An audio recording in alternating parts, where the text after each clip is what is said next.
Traicionado por la mujer que amaba, el apache solitario se refugió en un wickiup abandonado en las montañas, decidido a no acercarse nunca más a nadie. Pero cuando su perro olfateó algo oculto entre las rocas, el guerrero descubrió un secreto sepultado que no solo rompería sus cadenas invisibles, sino que traería de vuelta todo lo que juró jamás tener. Hola, mi querido amigo. Soy Ricardo Rodríguez, el narrador de Sueños y Destinos. Antes de comenzar, te invito a suscribirte a nuestro canal y cuéntame, ¿desde qué ciudad nos estás viendo? Un fuerte abrazo y disfruta la historia. En las tierras áridas del interior de Nuevo México, donde el sol caía sobre la tierra como plomo derretido y el polvo se levantaba con cada ráfaga de viento seco, Taclishim caminaba con paso que ya no llevaba prisa. Sus hombros habían perdido esa firmeza de quien se sabe parte de algo más grande, de quien tiene un lugar en el mundo donde su nombre significa honor y su presencia trae respeto. Ahora eran los hombros de un hombre que había aprendido a cargar su soledad, como se carga el agua en tiempos de sequía, con cuidado, sabiendo que es todo lo que le queda y que derramar una sola gota sería perder algo que no puede recuperar. El año era 1872, y en esas tierras del oeste todo parecía arder bajo un cielo que nunca se cansaba de brillar con crueldad. Shidi trotaba a su lado, un perro de pelaje manchado como la tierra después de la lluvia, con orejas que se movían constantemente captando cada sonido que el desierto susurraba. El animal no se alejaba nunca más de 3 pasos de su amo, como si entendiera que la soledad de Taclishim era también su soledad, que los dos habían quedado fuera de todo lo que alguna vez conocieron como hogar. Cuando Taclishim se detenía para beber de su cantimplora, Shidi se sentaba y esperaba con paciencia infinita. Cuando reanudaba la marcha, el perro lo seguía sin cuestionar la dirección. No había preguntas entre ellos, solo esa lealtad que no necesita palabras para existir. Hacía 3 lunas que habían dejado atrás el campamento donde Taclishim había vivido la mayor parte de su vida.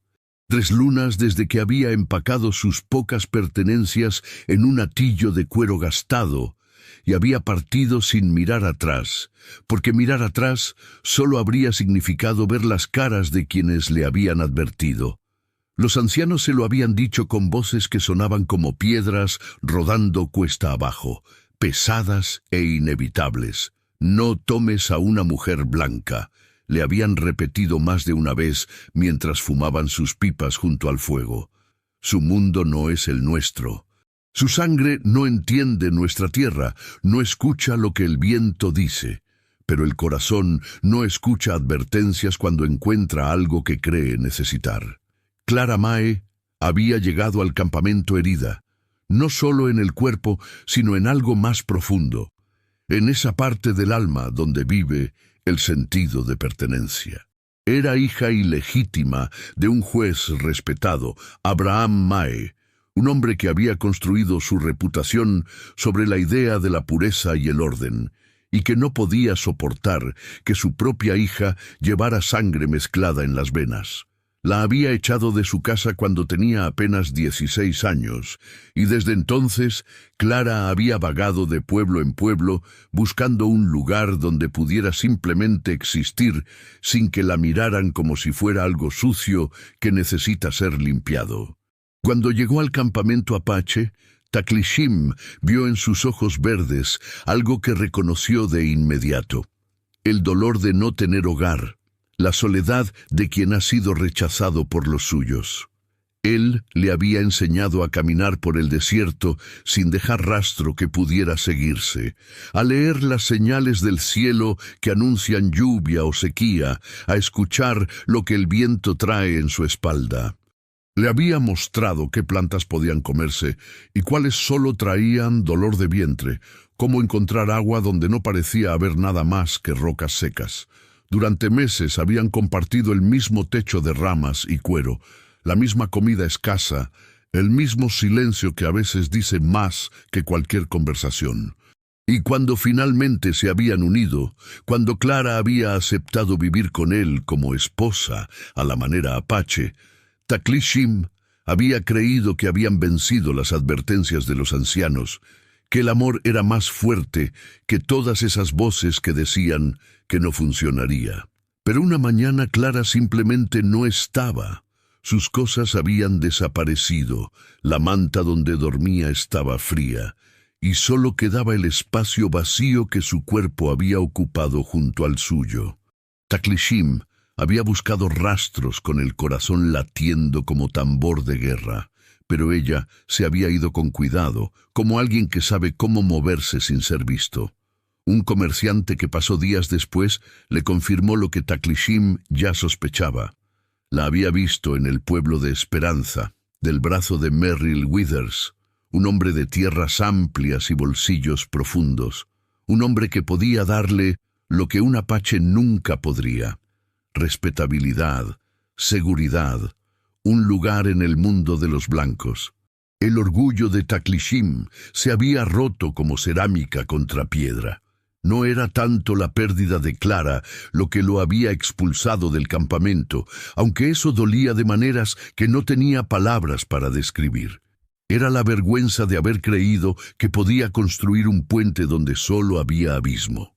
Los otros apaches lo miraban ahora con esa expresión que conocía demasiado bien, esa mezcla de lástima y algo parecido a la satisfacción de quien vio venir el desastre. Los ancianos habían tenido razón.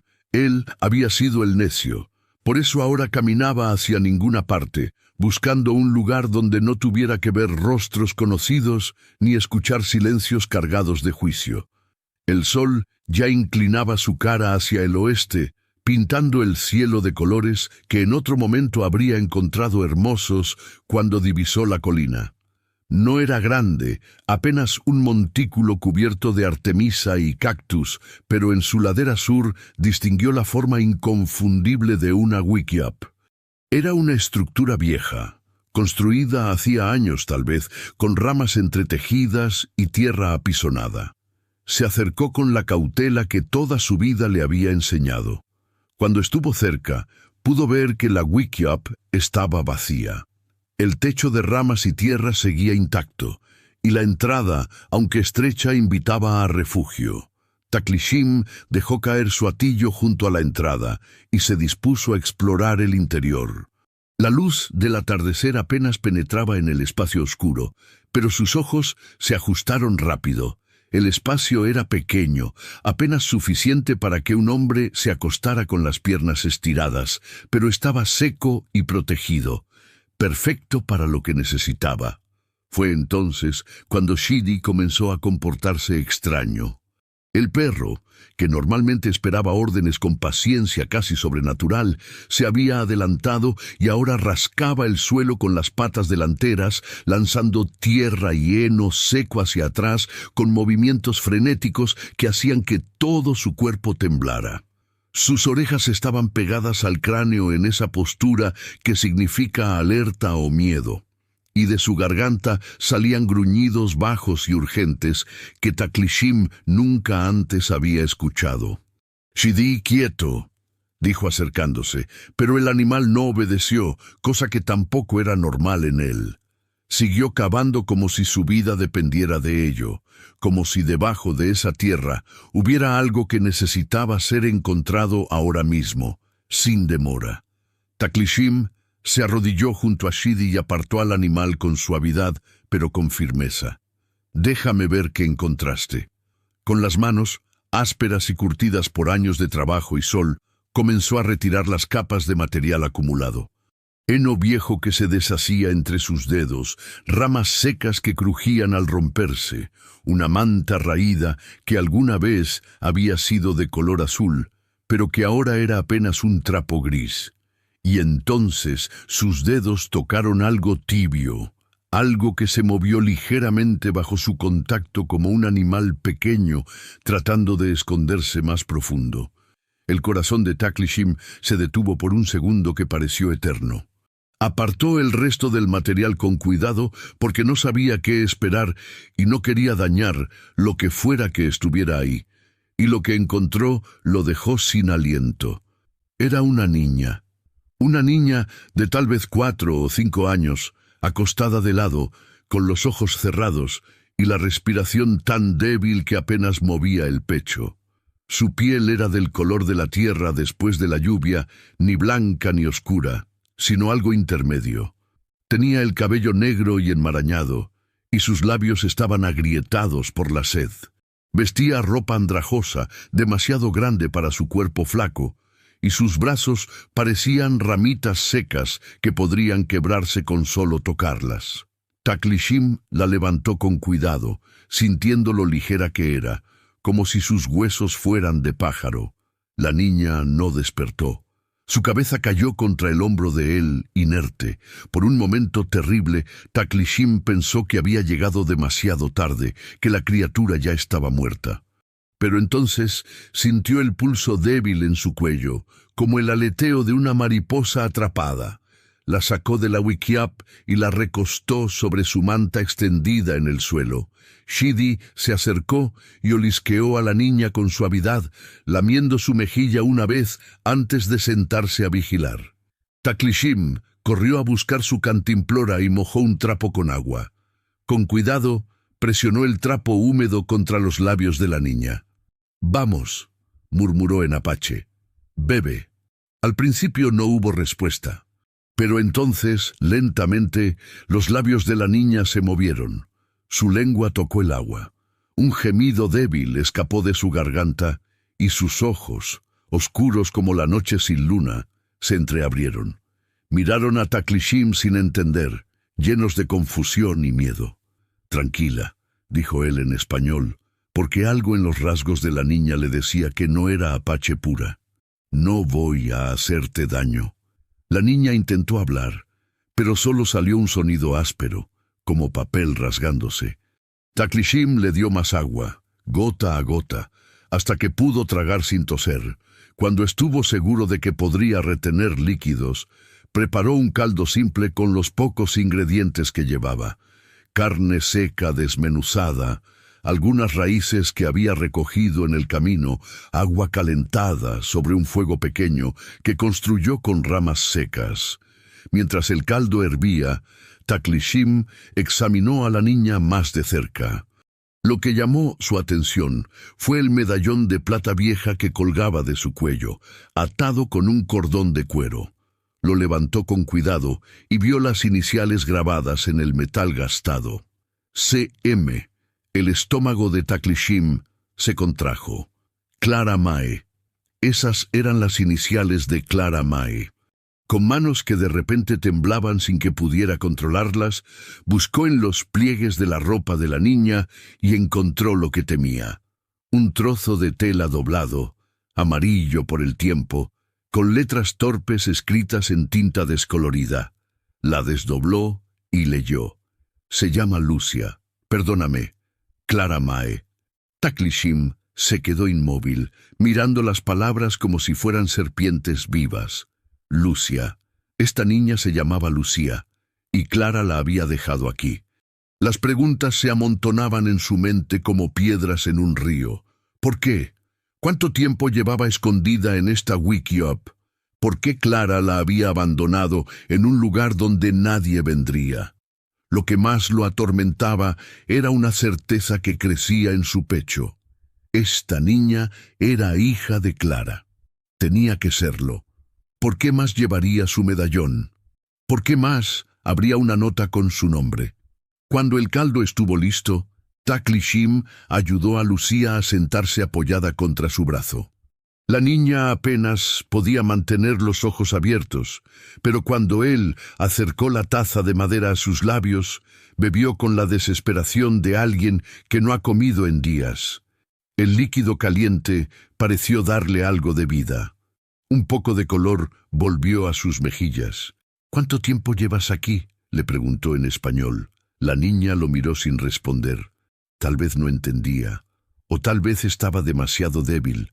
Taklishim no insistió. Esa noche, Taklishim no durmió. Se quedó sentado junto a Lucia, alimentando el fuego y vigilando su respiración. Shidi se acurrucó a los pies de la niña, compartiendo su calor.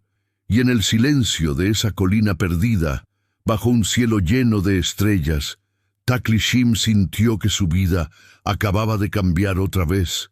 Los días siguientes se convirtieron en una rutina de supervivencia. Taklishim había decidido quedarse en la Wikiup, al menos hasta que Lucia recuperara fuerzas suficientes para moverse.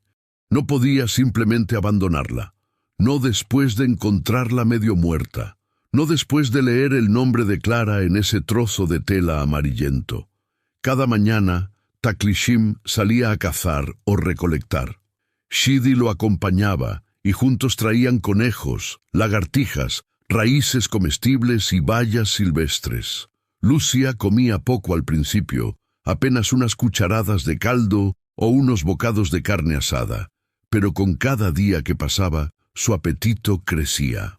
Su piel, que había estado pálida y pegada a los huesos, comenzó a llenarse. Sus ojos, que al principio parecían vidrio sin brillo, empezaron a seguir los movimientos de Taklishim con curiosidad cautelosa. No hablaba.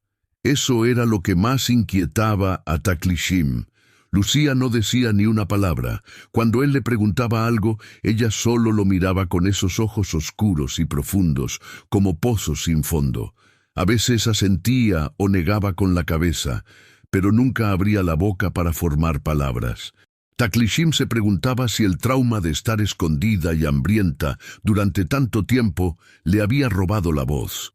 Una tarde, mientras Taklishim reparaba una parte dañada del techo de la Wikiup, Lucia salió y se sentó en una roca cercana para observarlo.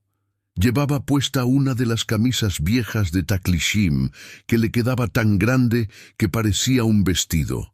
Shidi estaba echado a sus pies, moviendo la cola cada vez que ella le acariciaba las orejas. Taklishim la miró de reojo mientras trabajaba. «Deberías descansar adentro, el sol está fuerte». Lucia no respondió, pero tampoco se movió. Simplemente se quedó allí, mirándolo con esa intensidad que a veces lo hacía sentir incómodo. Era como si la niña estuviera tratando de entenderlo, de